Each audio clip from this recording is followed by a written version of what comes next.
bangsa manusia, apalagi yang tidak berakal, tidak punya roh, benda mati, kados kita, ya. Terus di maktab, ya, papan apa itu, dampar kan itu tembok, ini kan beda-beda, semua juga bertasbih, bersujud ya. Sujud itu piye? Ya, karena duduk bangsa yang kejenengan ya punya sujud yang beda dengan kita. Apa ya? Ahli tafsir itu memaknai atau memahami kata sujud di makhluk seneng manusia itu ya sujud sing sesuai. Yang saya memahami maksudnya sujud itu ya mereka itu selalu dalam ketaatan, kepatuhan sesuai kali sunatillah. Hukum-hukum yang diberlakukan Allah Ta'ala tengah alam semesta ini. Itu hukum sebab-musabab. Walillah yasumang fisabawat hati tau'a wa kaha wa zilalun bil Jadi semua yang ada di langit, yang ada di bumi, mau tidak mau mereka sujud. Dan ini memang tujuan diciptakannya makhluk. Hanya agar supaya bersujud, taat, tunduk patuh. Jadi kalau nak terangkan wa ma khalaqtul jinna wal insa illa liya'budun, aku tidak menciptakan jin dan manusia dan jin kecuali agar supaya mereka menyembahku. Ta'atun nur kan tujuannya. Ketaatan dan ketundukan makhluk itu bahkan tidak hanya diri makhluk itu, bahkan bayang-bayangnya pun sujud. Itu kan mengingatkan kepada kita bahwasanya koyok ngono iki lho makhluk Allah Taala. Kabeh sujud. Maksud manusia sing panggawana sing ndak sujud tenan niku. Bayang-bayange sujud. Bayang-bayang. Sing teng surat napa teng juz 17 terangnya alam taro annallaha yasjudu man fis samawati wa man fil ardi wasyamsu wal qamaru wan nujumu wal jibalu wasyajaru wad dawab wa katsirun nas wa katsir haqqan azab. Wa kasir hak wa ni'adzab. Jadi semua apa engkau belum tahu Muhammad bahwa apa-apa yang ada di langit, yang ada di bumi, gunung-gunung, wasyajar, pepohonan,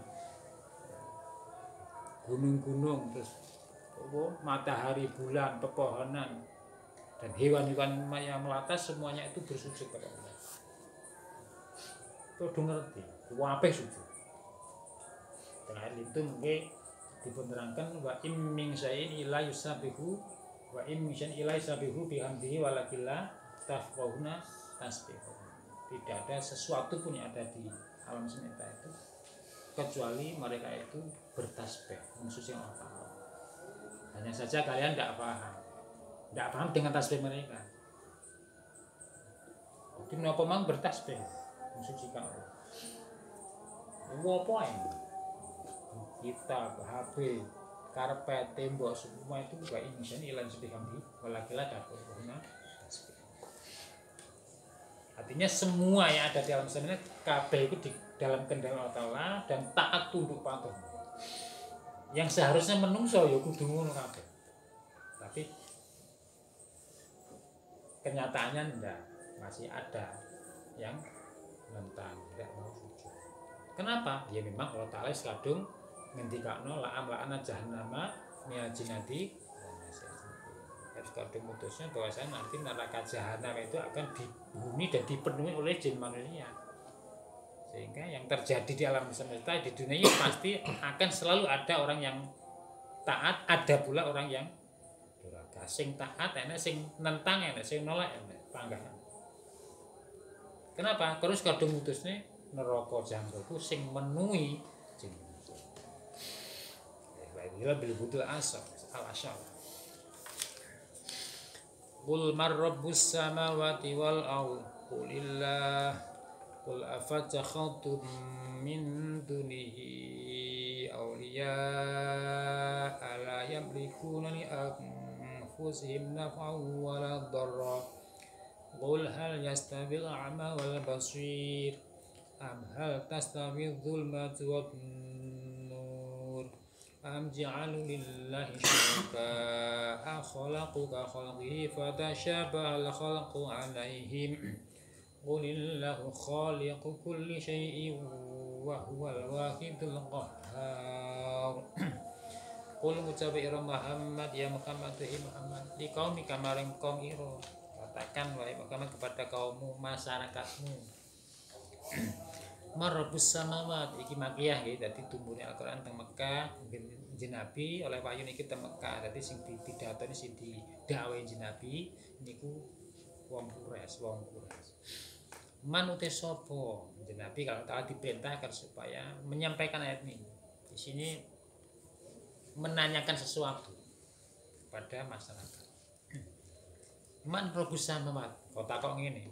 Man te sapa iku robus samawati kang mengirani, kang merintahi, kang mengirani pira-pira.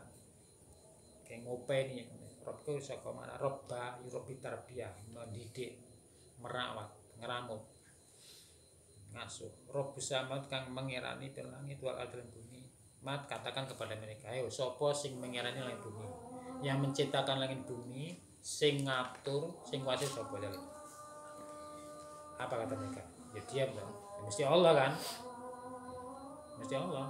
Pasti mereka menjawab Allah, tapi karena mereka itu ya gengsi lah. Tidak mau jawab deh kalau kan jenenge. Kulillah, Mat jawab Allah. Kulillah. Kul mencapai Muhammad Allah. Allahu ta'ala Allah iku kang nitake kang mengirani samawat lan ilam yaqulu lam orang ucap orang jawab sapa kaum ing soal marabus samawat. Jika mereka ndak mau menjawab pertanyaanmu, jawab dhewe Mas.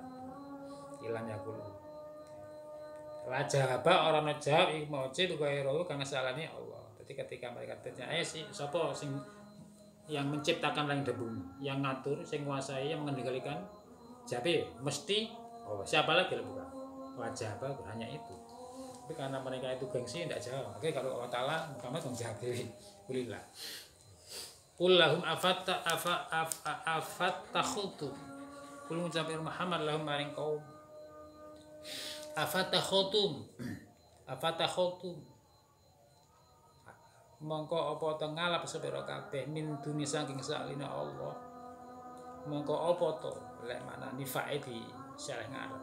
Hamzah itu asalnya kan fa'a, karena hamzah dalam bahasa itu selalu ditaruh di depan. Akhirnya ditaruh di depan itu, tapi maknanya itu. Mongko apa to? Mongko apa to ngalap sepira kabeh min duni saking salina Allah, ayo ghairi tegese salina Allah. Aulia pira-pira kekasih, pira-pira pelindung. Berkasih. Asnaman tegese pira-pira berhala ta'buduna kang nyembah sepira kabeh asnam. Apakah kalian dari selain Allah menjadikan berhala-berhala itu sebagai sesembahan kalian? Berhala-berhala yang sama sekali tidak memberi manfaat dan mudarat untuk diri kalian. Ayo, apa ya kok dadene pangeran kaya ngene? Gawe-gawemu dhewe. Watu sing digawe brahala terus akhirnya dibentuk dadi patung kaya reca. Ini reca pentung. Dibentuk, dititik terus setelah terbentuk menjadi buah patung terus disembah-sembah. Layam likuna li anfusimna papaladar layam likuna orang miliki sapa si aulia sapa asnam li anfusihim nafan orang miliki li anfusim maring awak dhewe nisi kaum apa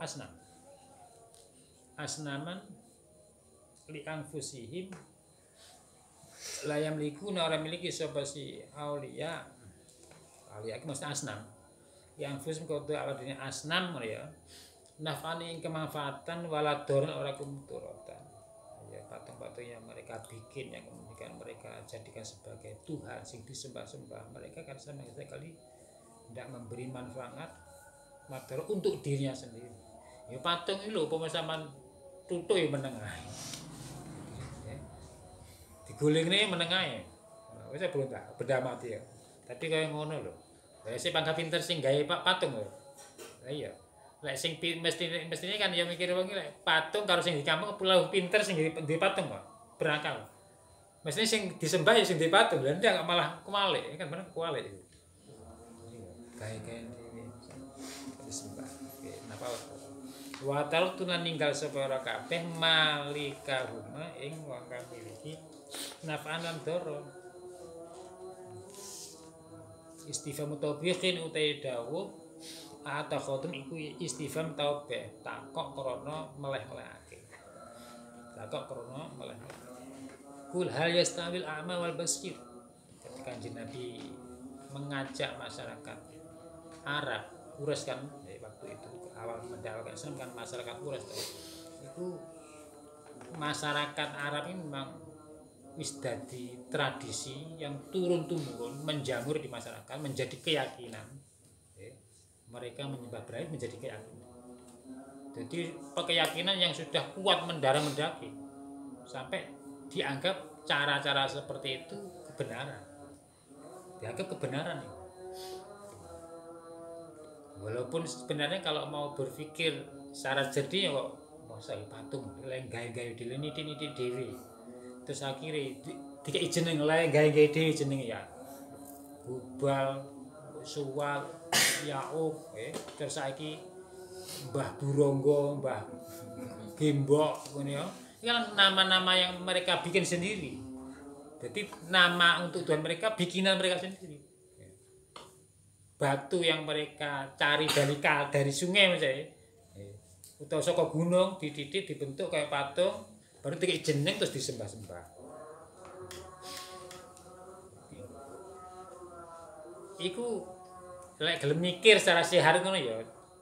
Jernih ngono mesti ya anu lho mesti ya sadar, tapi kenapa kok tetap meyakini itu Tuhan yang bisa memberi manfaat motor. Karena kadung jadi tradisi. Jadi tradisi kalau sudah mengakar menjamur di masyarakat itu ya sulit ya. Sulit. Mulai jadi awal badhe pikantuk wahyu akan dijadikan nabi rasul itu kan mengasihkan diri. Kenapa? Selama 3 tahun jadi 3 tahun sebelum diangkat jadi nabi rasul usia 40 sebelum usia 40 beliau kan sering mengasihkan diri. Tindakan sangat dalam keluar rumah terus masuk ke tempat yang jauh dari manusia, yang gunung. Setelah masuk apiku sampai di gunung terus golek nggon sing ketaman yang gua. Gua sing sering didambel uzlah, uzlah mengasihkan diri Nabi gua kira. Kenapa? Karena Nabi mikirno nasib masyarakat Arab yang punya adat kebiasaan sing wis dadi keyakinan mereka. Sulit itu dirubah sangat sulit. Terus akhirnya mikir-mikir caranya piye kan dan nemoni cara. Terus akhirnya melalui cara uzlah mengasihkan diri terus pikantuk petunjuk suara. Naf'an wa dharra. Jadi memang masyarakat Arab waktu itu sebenarnya bahkan di sekitar Mekah awal Nabi mendakwakan Islam usia 40 tahun kiwat yang jero Ka'bah ya. Iku ada di dalam Ka'bah itu ada patung-patung, ada gambar-gambar. Bahkan sebagian teng kitab tafsir diterangi ono gambare Nabi Ismail bin Ibrahim, Pak. Gambar patung-patung terus di kiwa tengene Ka'bah iku yo patung-patung sampai ndak kurang 300. Kiwa dan iku berlanjut sampai Nabi diberi kemenangan melakukan Mekah sampai tahun 8 Hijriah. Fathu Mekah penaklukan Mekah terjadi pada bulan Ramadan tahun 8 Hijriah. Jadi Nabi ketika ada di Mekah mendapatkan wahyu itu kan Mekah kan 13 tahun lah. 13 tahun saya di Madinah 10 tahun. Selama 13 tahun masih di Mekah setelah diangkat jadi nabi jadi rasul itu kiwa tengene Ka'bah itu patung terus ono daerah-daerah sekitar ono perampatan patung gede kesini seperti itu. Kenapa tidak dikebiri? Kalah kuasa kalah bahaya jadi nabi kan kalah gitu karena belum kuat. begitu Nabi itu sudah diperintah untuk hijrah terus 8 tahun di Madinah terus dapat wahyu agar supaya menaklukkan Mekah, terus akhirnya berhasil. Tahun 8 Hijriah Mekah dikuasai, ditaklukkan, terus akhirnya sejak itu patung-patung sing ana kiwat ini kabeh dipukuli. Dibersihkan terus ana kiwat ngene kak kiwat daerah sekitar kiwat ngene Mekah. Ono daerah Thaif, ono daerah Jirona kan banyak patung-patung. Terus utusan saka sing tertentu sing kira-kira si kan kok dadi masyarakat Arab iki ndak beda karo wong Jawa. Mrisi. Ketika ada sesuatu yang oleh masyarakat dianggap sesuatu sing punya keramat lho. Angker. Ya wedi ya. Wedi lho. Ketika Nabi iku mampu menguasai Makkah, penal Makkah, ya sing ditugas orang yang berani-berani. Amr bin As, Khalid bin Walid ngono niku. Kon ngebruki berhala wis gede-gede ana pinggir dalan pinggir ana pojok ini ana perempatan sing sekitar daerah Mekah. Jadi ketika Nabi masih ada di Mekah, Ka'bah iki wetengene berhala-berhala. Terus ada kebiasaan mereka tawaf ya tawaf kan biyen sono menengku kan tuntunan saka Nabi Ibrahim ya toh cuma carane sing sangat memilukan. Jadi tawafe wong-wong Quraisy waktu itu bahkan ya non Arab ya. Jadi tidak hanya orang Arab, wong Quraisy khususnya ya orang Arab bahkan wong luar kan bodoh toh ya. Mereka menganggap bahwa Ka'bah itu rumah Allah. Mulia. Tawafe iku udo. Jadi tawafe kalau udo kan udo keplak-keplak karo sisu-sisu. Wa maka nasratum indal baiti ila muka'u wa tasdiya. Wa maka nasratum indal baiti ila muka'u wa tasdiya. Muka wa tasdiya. Jadi kalau sisu-sisu no, terus udo. Iku berjalan sampai Nabi hijrah. Bahkan sampai Nabi di Mekah Madinah 8 tahun sampai mampu menguasai Mekah itu penaklukan Mekah. Fata tadi itu mintunihim. Ketika Nabi itu masih ada di Mekah belum dapat perintah supaya hijrah, itu yang sering didakwahkan tentang tauhid. Tapi sing digarap bangsa berhala-berhala ngono iku digarap iku. Kul afatatakum min duni auliya la yamliku anfusum nafau. Kul hal yastawi a'ma wal basir am hal tastawi dhulumat wan nur. Ya, karena Nabi ketika ada di Mekah itu misinya ya dakwah yang disampaikan itu berbenturan bertolak belakang dengan mereka kan benturan ya. Mulane awal mendakwakan Islam sembunyi-sembunyi. Kalah kakeh kok. Kalah kakeh. Sembunyi-sembunyi. Awal mendapatkan Islam sembunyi-sembunyi. Begitu ada ayat fasda bima tu'mar kae, ayo sampaikan itu rawi-rawi lantas baru apapun yang terjadi. Walaupun risikonya sangat berat. Risikonya. Sampai nyawa. Sokabat itu akhirnya kebodoh hijrah. Abu Bakar ya pernah hijrah, Umar, Utsman ya pernah hijrah, bodoh hijrah. Dia ke Abasan.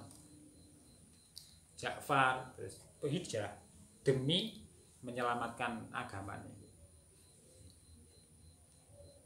Qul hal yastawi a'ma wal basir am hal tawi garwane Sayyidina Utsman iki sih ketika Nabi ada di Mekah berhadapan dengan masyarakat yang mayoritas masih menganggap berhala-berhala patung-patung itu sesuatu yang punya keramat sing harus dimuliakan, harus disembah. Iki awal Nabi niku ketika Nabi masih ada di Mekah. Utsman bin Affan itu kan Utsman bin Affan ya. Utsman bin Affan itu kan ya pernah hijrah bersama istrinya. Terus garwane Zainab. Jadi Nabi itu kan di antara mantune ya, mantune Nabi kan Sayyidina Ali untuk Fatimah ya. Tapi kan keri yang nikahi. Terus Fatimah kan adik Zainab. Jadi Nabi kan 7 ya. Pertama Qasim, kedua Zainab, ketiga Ruqayyah, nggih. Nggih Ruqayyah. So, pertama Qasim, kedua Qasim, Zainab, baru Zainab, Ruqayyah, baru Ruqayyah, Umi Kulsum, Fatimah, Abdullah, Taib, terus yang terakhir. Nah, sing anak kedua kan Zainab. Ikut nikah untuk Abul As. Abul As apa? Abul As bin Rabi' ya, Abul As bin Rabi'. Iki sampe dia anak, jeneng Umamah putrane. Terus Ruqayyah iku sadurunge oleh Nabi dinikahkan dengan Utsman kan pernah dinikahne oleh anake Abu Lahab. Sing Ruqayyah lho, sing jenenge Utbah bin Abu Lahab. Terus adike Ruqayyah jenenge Ummi Kulsum. Iki dinikahne oleh adike Utbah jenenge Utaibah bin Abi Lahab. Lek Fatimah kan Fatimah kan masih kecil ya, Fatimah itu kan lahir kan 5 tahun sebelum Nabi diangkat jadi Nabi. Ketika kan Nabi usia 35. Sing Zainab iku ana sing dawane iku ketika usia Nabi 30-an. Usia Nabi 30. Tapi ketika Nabi diangkat Nabi, usianya Zainab iku 10 tahun. Nah, wong Arab itu sering menikahkan usia muda kan sering biasa. Laku. Jadi Zainab binti Muhammad itu dinikahi oleh Abul As bin Rabi'. Iku usianya sekitar segitu. Bahkan sebelum Nabi diangkat dari Nabi. Usia 10 tahun dinikah. Nah, sing Ruqayyah yang masih kecil. Ruqayyah oleh jadi Nabi kan Nabi besanan karo Abu Lahab ya. Sing Ruqayyah diolehne Utbah bin Abi Lahab. Terus adik Ruqayyah Ummu Kulsum to dinikahne oleh Utaibah bin Abi Lahab. Besanan. Sampai besanan. Tapi begitu Nabi itu mau mendakwakan Islam, yang dibawa dakwah itu benturan. Sing dadi sebabnya Abu Lahab itu marah-marah. Abu Lahab lek marah itu meremuamang ngono. Jadi wajah ini merah. Begitu Nabi mendakwakan Islam, ngajak masyarakat agar supaya hanya menyembah Allah, meninggal keberhala, langsung marah. Terus ngancam anake Utbah karo Utaibah panggil. Utaibah, dalem Pak. Kenapa Pak? Iki Muhammad iki saya ndak karo-karuan. Awakmu tinggal pilih. Awakmu pilih bapak apa pilih bojo? Lek pilih bapak, saiki kudu kok pegat. Dapat dia gitu ya. Jadi Utbah, bojone kan Ruqayyah, sing Utaibah di Utbah kan Ummu Kulsum. Akhirnya dipegat. Jadi Nabi pernah besanan karo Abu Lahab, kedua puten dipegat gara-gara dakwah. Dari Nabi sing benturan iki. Kan dipegat tenan. Jadi janda, Ruqayyah janda, asal-asale bojone Utbah bin Abi Lahab, terus Ummi Kulsum adik Ruqayyah. Itu dipegat karo adik Utbah sing Utaibah bin Abi Lahab. Dipegat janda. Setelah janda terus akhirnya Ruqayyah kalau Nabi dinikahne oleh Utsman. Utsman sampai terus hijrah. Hijrah pas terjadi perang Badar, Utsman ndak ikut perang kan. Kenapa? Karena waktu itu Ruqayyah sakit. Terus Kanjeng Nabi ngasih pesan kepada Utsman agar tidak ikut perang Badar. Jadi pas para sahabat itu 313 mau menghadang Abu Sufyan bin Harb ya. Iku Utsman bin Affan iku ndak melu. Kenapa? Karena putri Nabi Ruqayyah pas sakit.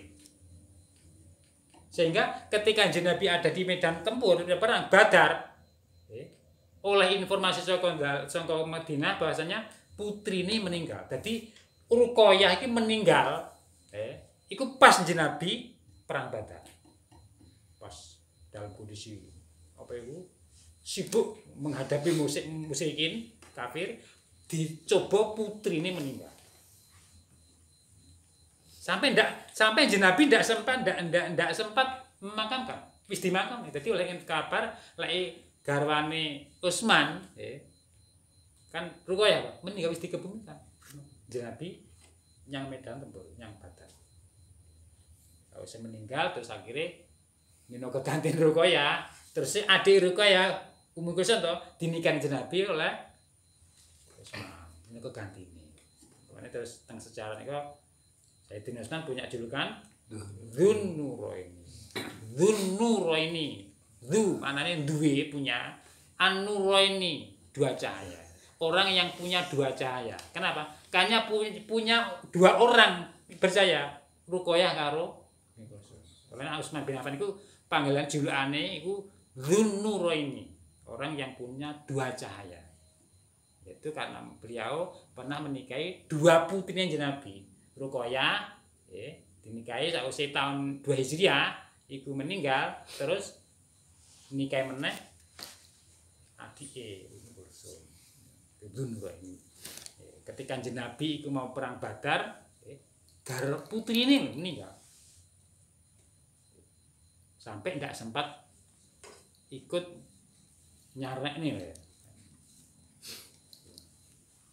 Di awal Nabi mendakwakan Islam itu karena benturannya sampai dari sababiyai putri ini dipegat dengan paksa. Itu Ruqayyah bojone Utbah bin Abi Lahab karo Ummu Kulsum sing gede-gede Utbah dipegat. Hanya karena dakwah benturan. Afatakhutum aqul hal yastal amal basir am hal tastawi dzulumat wan nur. Kul ngucape Muhammad hal yastal amal basir hal yastawi apa to padha sepalama wong kang utuh. Wal basiru lan wong kang bisa ningali. Katakan Muhammad apa sama orang yang buta dan orang yang bisa melihat. Pasti antara wong kafir karo mukmin apa padha. Al kafir tegese wong kafir, wal mukmin lan wong mukmin. Jape ya mesti mereka akan jawab ndak sama. Hal tastawi balik padha apa adzulman bitul apa adzulmat berapa teng al kufur tes kufuran wa nur lan padang cahaya. Iman tegese iman. Jape lah ora. Am jalu lillahi syuraka akhlaqu